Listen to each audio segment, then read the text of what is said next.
PTI और JUIF ने election commission of Pakistan से आजादाना और मुनसिफाना इंतखाबात का मुतालबा कर दिया है। चीफ इलेक्शन कमिश्नर की दावत पर दोनों जमातों के वफ्द ने उनसे अलहदा मुलाकात की, जिसमें आइंदा इंतखाबात के शेड्यूल और इलेक्शन से मुतालिक दीगर उमूर पर तबादला ख्याल किया गया। चीफ इलेक्शन कमिश्नर की दावत पर पीपल्स पार्टी और मुस्लिम लीग नून के वफूद उनसे कल मुलाकात करेंगे। चीफ इलेक्शन कमिश्नर की दावत पर सियासी जमातों की उनसे है। पाकिस्तान तहरीक इंसाफ के वफ्द ने बैरिस्टर अली जफर की सरबराही में चीफ इलेक्शन कमिश्नर से मुलाकात की। वफ्द में बाबर आवान, उमर नियाजी और शिराज रांझा शामिल थे।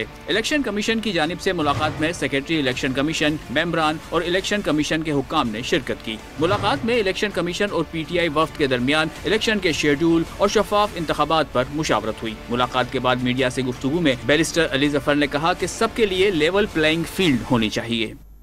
ज़रूरी है कि लेवल प्लेइंग फील्ड हो, यानी कि रैलीज की इजाज़त होनी चाहिए, झंडे लहराने की इजाज़त होनी चाहिए, टीवी और मीडिया पे रिप्रेजेंटेशन की इजाज़त होनी चाहिए।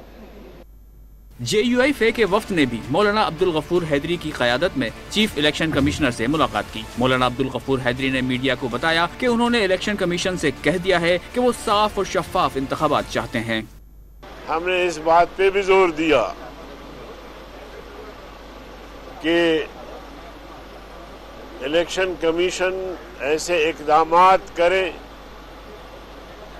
कि 2018 की तारीख फिर से दोहराई न जाए। चीफ इलेक्शन कमिश्नर की दावत पर उनसे पीपल्स पार्टी और मुस्लिम लीग नून का वफ्द कल मुलाकात करेगा।